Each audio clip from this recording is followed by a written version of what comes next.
जिस उपदेश से राम जी को राजकुमार भगवान राम बने, वो उपदेश आप सुन रहे हैं।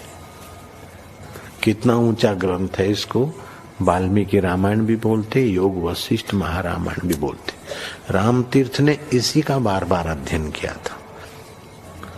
ये आप भी शांत हो जाएंगे परमात्मा में, और दूसरों को भी शांति देने की क्षमता देने वाला ये सदग्रंथ है। इसको वेदांत का सिद्धांत ग्रंथ बोलते हैं। दूसरे होते प्रक्रिया ग्रंथ। ये करके फिर कब वो आचार्य बनो तब समझो, ये तो थोड़ा पढ़ो और फिर वही सिद्धांत की बात। तो बार बार योग वशिष्ठ महारामायण विचारने योग। ओम श्री सद्गुरु परमात्मने नमः।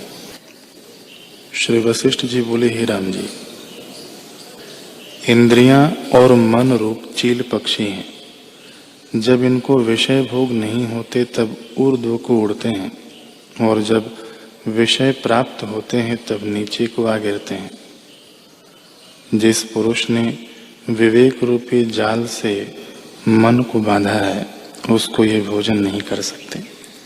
जैसे पाषाण के कमल को हाथी भोजन नहीं कर सकता।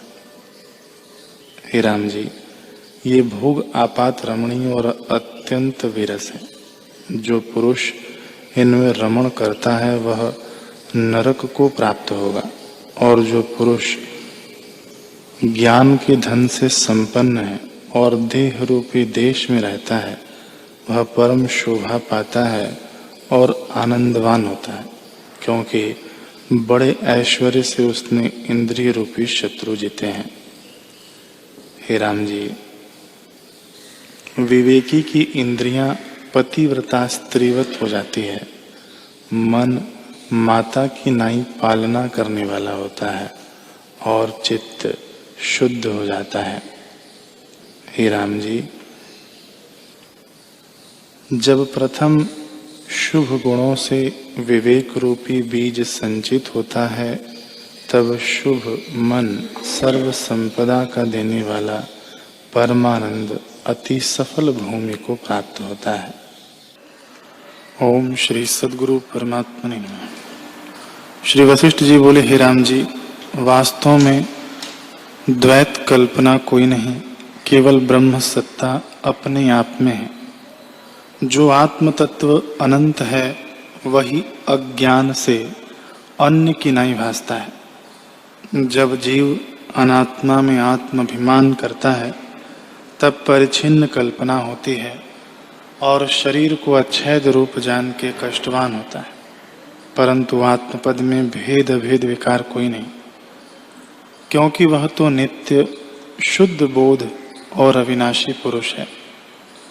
हे राम जी, आत्मा में न कोई विकार है, न बंधन है, न मोक्ष है, क्योंकि आत्म तत्व अनंत रूप, निर्विकार, अच्छेद, निराकार और अद्वैत रूप है।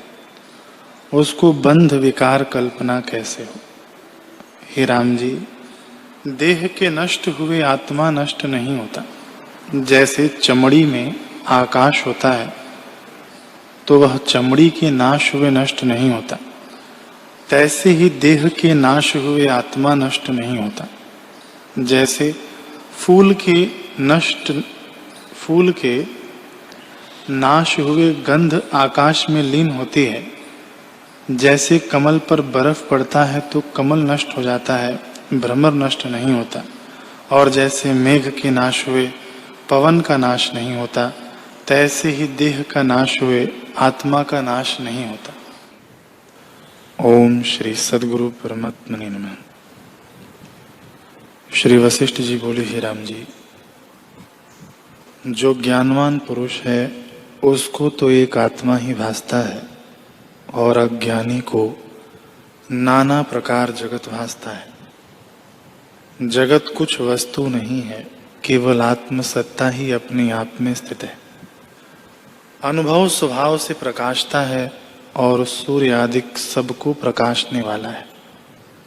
सब स्वादों का स्वाद वही है और सब भाव उसी से सिद्ध होते हैं। वह सत्ता उदय, अस्त और चलने, न चलने से रहित है। वह न लेता है न देता है, अपने आप में स्थित है। जैसे अग्नि लपट रूप और जल तरंग रूप हो भासता है, तैसे ही आत्म सत्ता जगत रूप हो भासती है। और जीव अपने संवेदन फुरने से नाना प्रकार के संकल्प से विपर्य रूप देखता है कि यह पदार्थ है, यह मैं हूं, यह और है इत्यादि। पर जब अपने आप को जानता है तब अज्ञान भ्रम नष्ट हो जाता है। जैसे वृक्ष में बीज सत्ता परिणाम से आकार के आश्रय बढ़ता जाता है, तैसे ही आत्म सत्ता में चित्त संवेदन फुरता है। ओम श्री सद्गुरु परमात्मने नमः। श्री योग वशिष्ठ महारामायण। दासुर बोले, हे पुत्र, जो तू सहस्त्र वर्ष दारुण तप करे अथवा लीलावत आपको शिलासम चूर्ण करे, समुद्र में प्रवेश करे, बड़वाग्नि में प्रवेश करे, गड्ढे में गिरे, खड़ंग धारा के सम्मुख युद्ध करे अथवा महाशिव ब्रह्मा विष्णु वह बृहस्पति दया करके तुझे उपदेश करे और पाताल पृथ्वी स्वर्ग इत्यादि और स्थानों में जावे, तो भी और उपाय कल्याण के निमित्त कोई नहीं। जैसे संकल्प का उपशम करना उपाय है, तैसे जो अनादि अविनाशी अविकारी परम पावन सुख है वह संकल्प के उपशम से पाता है। इससे यत्न करके संकल्प को उपशम करो। जो कुछ भाव पदार्थ है वे सब संकल्प रूपी तत्व में पिरोए हुए हैं। जब संकल्प रूपी तांत टूटता है तब नहीं जाना जाता कि पदार्थ कहां गए। सत्य असत्य सब पदार्थ संकल्प मात्र है। जब तक संकल्प है तब तक ये भासते हैं और संकल्प के निवृत्त हुए असत्य हो जाते हैं। संकल्प से जैसी जैसी चिंतना करता है क्षण में तैसे ही हो जाता है। संसार भ्रम संकल्प से उदय हुआ है और संकल्प निवृत्त किए से चित्त अद्वैत के सम्मुख होता है। सर्व जगत असत्य रूप है और माया से रचा है।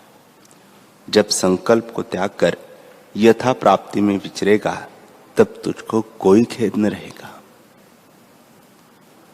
असत्य रूप जगत के कार्य में दुखित होना व्यर्थ है।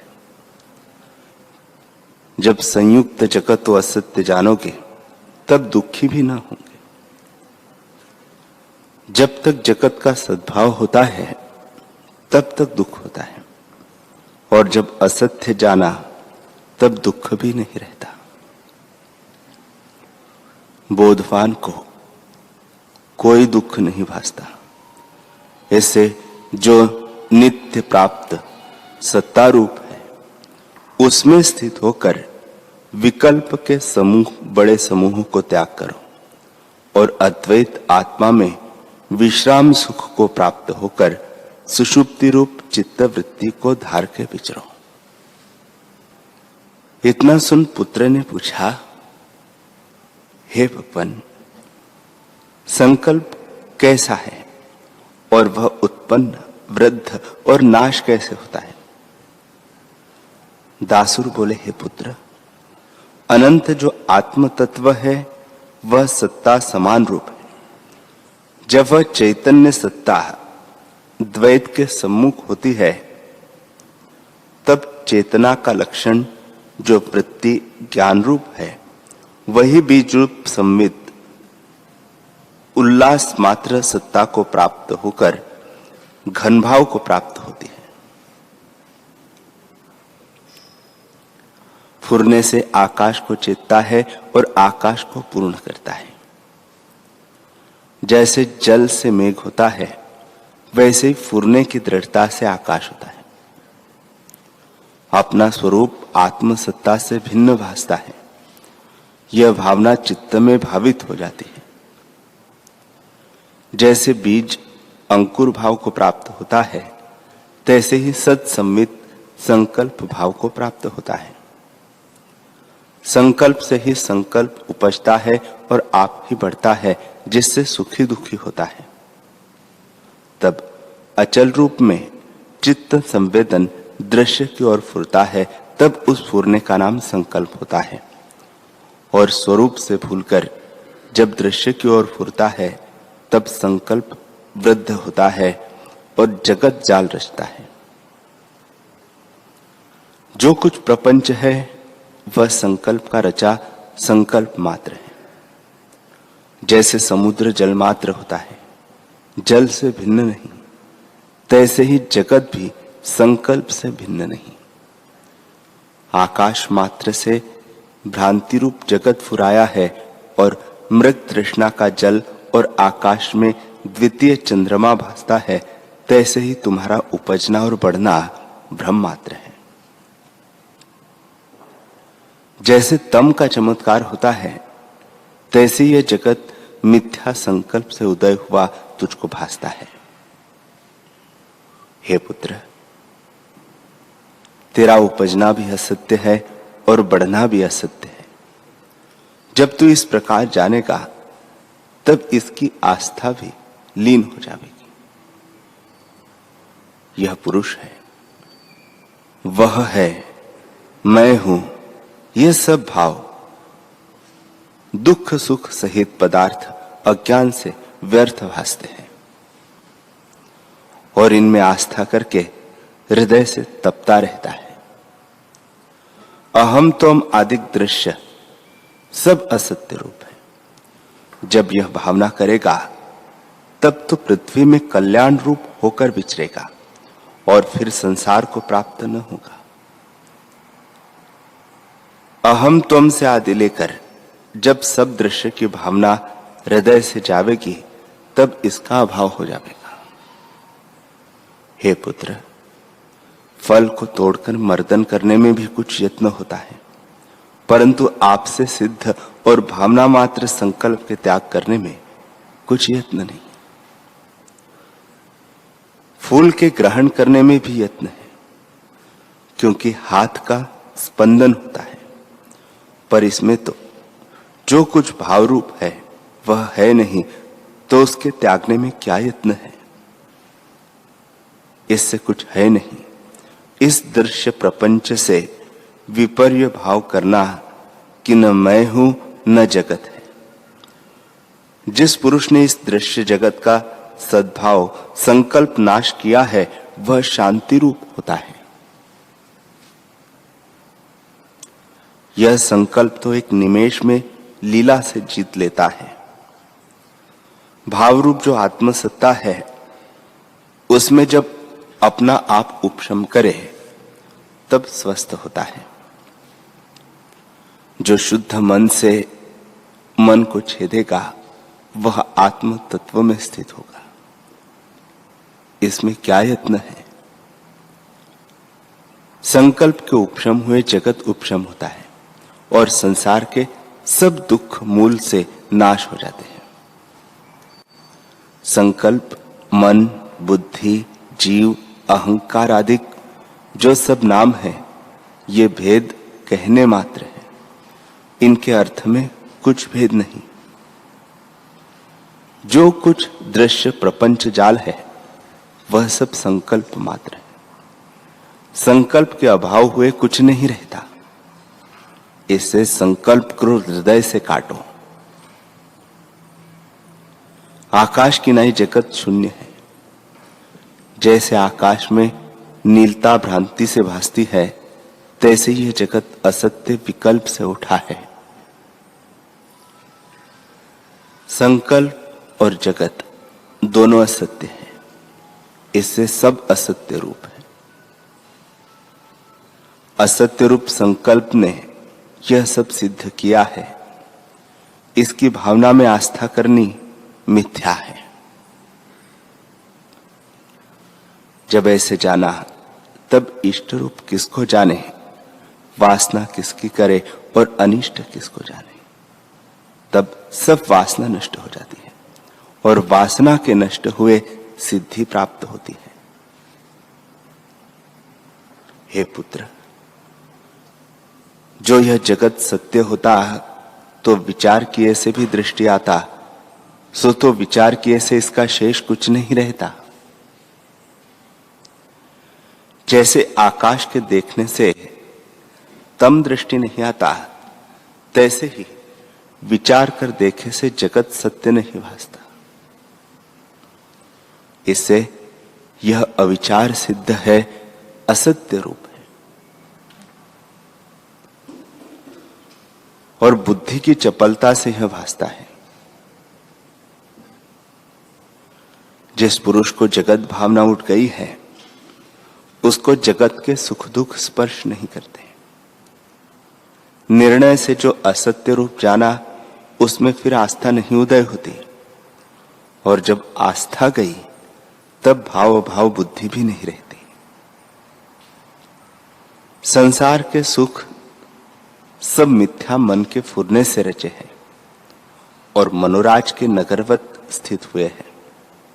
भूत भविष्य वर्तमान जगत मन की वासना से फुरता है और मानसी शक्ति में स्थित है। वह मन क्षण में बड़ा दीर्घ आकार करता है और क्षण में ऐसा सूक्ष्म आकार धरता है कि ग्रहण किए तो ग्रहण नहीं किया जाता। जैसे समुद्र की लहर को ग्रहण करिए तो पकड़ी नहीं जाती, तैसे ही मन है। यद्यपि बड़े आकार संयुक्त जगत भासता है, तो भी कुछ वस्तु नहीं है, क्षण भंगुर है और असार वासना से भासता है और वासना के क्षय हुए शांत हो जाता है। जब तुझको वासना फुरे तब उसी काल में उसको शीघ्र ही त्याग कर ऐसी भावना करे कि यह दृश्य प्रपंच कुछ है नहीं, असत्य रूप है, तो वासना नष्ट हो जाएगी, इसमें कुछ संदेह नहीं। जो यह जगत हो तो इसको त्याग करने में यत्न भी हो, पर यह तो असत्य भूतों का प्रपंच है। इसके अर्थ चिकित्सा करने में तुझको खेद कुछ न होगा। जो है ही नहीं तो उसके त्याग में क्या यत्न है।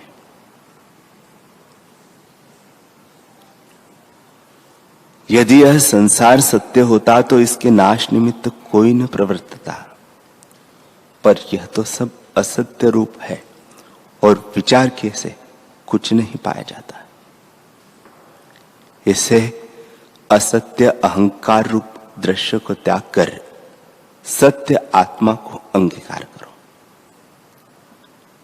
जैसे धान से भूसी निकालकर चावल को अंगीकार करते हैं, तैसे ही यत्न करके सर्व दृश्य को त्याग के आत्मपद को प्राप्त हो। यह परम पुरुषार्थ है और क्रिया किस निमित्त करता है। मल रूप संसार का नाश कर और युक्ति करके जान कि संसार असत्य कृत्रिम रूप है, तो उसके नाश में क्या यत्न है। जैसे तांबे से युक्ति पूर्वक मल दूर होता है तब निर्मल भासता है, तैसे ही युक्ति से दृश्यमल जब दूर हो तब बोध स्वरूप प्राप्त हो। इस कारण उद्यमवान हो। हे पुत्र, यह संसार संकल्प विकल्प से उत्पन्न हुआ है और विचार कर अल्प यत्न से ही निवृत्त हो जाता है। देख कि वह कौन है जो सदा स्थिर रहता है। सब पदार्थ असत्य रूप है और देखते देखते नष्ट हो जाते हैं। जैसे दीपक के प्रकाश से अंधकार का अभाव हो जाता है और भ्रांति दृष्टि से आकाश में दूसरा चंद्रमा भासता है और स्वप्न दृष्टि से अभाव हो जाता है, तैसे ही विचार करके जगत भ्रम नष्ट हो जाता है। न यह जगत तेरा है न तू इसका है। यह केवल भ्रम से भासता है। इससे भ्रम को त्याग कर देख कि असत्य रूप है। अपनी गुरुता का बड़ा ऐश्वर्य विलास है, सो तेरे हृदय में मत हो। यह मिथ्या भ्रम रूप है, हृदय से उठे तो आपको और जगत को भी असत्य जान। आत्म तत्व से भिन्न कुछ भी नहीं। जब ऐसे निश्चय करेगा तब जगत भावना नष्ट हो जाएगी और सर्वात्मा हो भासेगा। श्री वशिष्ठ जी बोले, हे रघुकुल रूपी आकाश के चंद्रमा रामचंद्र जी,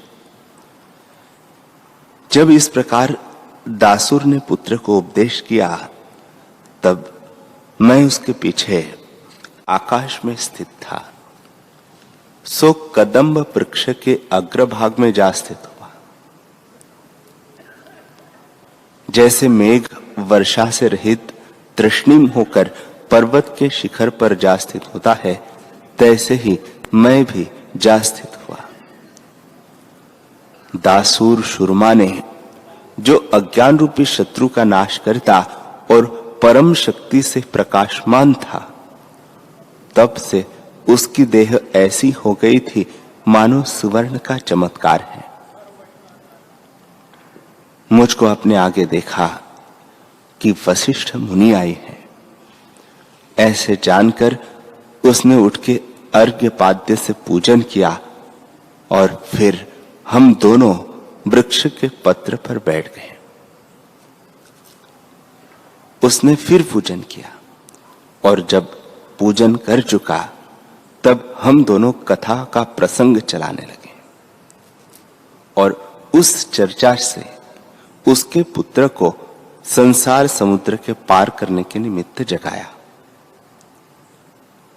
फिर मैंने वृक्ष की ओर देखा जो महासुंदर फूलों और फलों से शोभायमान था और दासूर की इच्छा द्वारा मृग और पक्षी उसके आश्रय रहते थे। उसके पुत्र को हमने विज्ञान दृष्टि से रमणीय दृष्टांत और युक्ति सहित उपदेश किया और नाना प्रकार के विचित्र इतिहासों से उस बालक को जगाया। रात्रि को हम सिद्धांत कथा में लगे रहे और हमको एक मुहूर्तवत रात्रि व्यतीत हुई। जब प्रातः काल हुआ तब मैं उठ खड़ा हुआ और दासूर अपने पुत्र संयुक्त मेरे साथ चला। जहां तक कदम का आकाशताल था वहां तक वे मेरे संग आए, पर मैंने बहुत करके उसको ठहराया और मैं गंगा जी की ओर चला और स्नान करके सप्तऋषि के मंडल में जा स्थित हुआ। हे रघुनंदन, यह दासुर का आख्यान मैंने तुमसे कहा है। यह जगत प्रतिबिंब आकाश के सदृश है, प्रत्यक्ष भासता है तो भी असत्य रूप है। जगत के निरूपण निमित्त मैंने यह आख्यान तुमको सुनाया है। यह जगत असत रूप है, कुछ वस्तु नहीं। बुद्धि से तुम इसमें राग मत करो। जब इस कथा का सिद्धांत हृदय में धारण करके विचारोगे तब संसार रूपी मल तुमको स्पर्श न करेगा। श्री वशिष्ठ जी बोले, हे रामचंद्र जी, यह प्रपंच है ही नहीं, ऐसे जान के सब पदार्थों से निराग हो। जो वस्तु है ही नहीं, उसकी आस्था करनी क्या। इस प्रपंच के भासने न भासने से तुमको क्या है। तुम निर्विघ्न होकर आत्म तत्व में स्थित हो और ऐसे जानो कि जगत है भी और नहीं भी। इस निश्चय से भी तुम असंग हो जाओ। इस चल अचल दृष्टि आने में तुमको क्या खेद है? हे रामचंद्र जी, यह जगत न आदि है न अनादि है। केवल श्वेतत्व का जो चित्त संवित मन रूप था, उसके फुरने से इस प्रकार भासता है, वास्तव में कुछ नहीं। यह जगत किसी कर्ता ने नहीं किया और न किसी अकर्ता ने किया है, केवल आभास रूप है और आभास में कर्ता अकर्ता पद को प्राप्त हुआ है, पर अकृत्रिम रूप है और किसी का किया नहीं। इससे तुमको इससे संबंध कुछ नहीं। तुम्हारे हृदय में ऐसी भावना धारो कि कुछ नहीं है, क्योंकि किसी कर्ता से नहीं उत्पन्न हुआ। आत्मा सर्व इंद्रियों से अतीत है, जड़ किनाई अकर्ता रूप है, उसको कर्ता कैसे कहिए? यह कहना नहीं बनता। यह जो जगत जाल अकस्मात फुराया है सो आभास रूप है, उसमें आसक्त होना क्या है? यह सत्य भ्रांति रूप है, इसमें आस्था मूढ़ बालक करते हैं, बुद्धिमान नहीं करते। स्वरूप से जगत उपजा नहीं और नाश भी नहीं होता,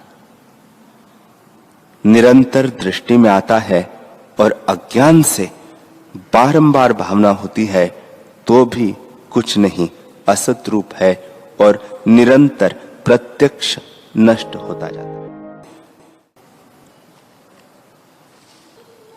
हरि ओम।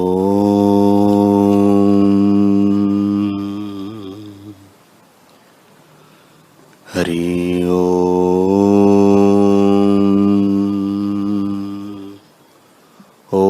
सहना भवतु सहनौ भुनक्तु सह वीर्यं करवावहै तेजस्विनावधीतमस्तु मा विद्विषावहै। ओम शांति शांति शांति। श्री सद्गुरुदेव भगवान की जय।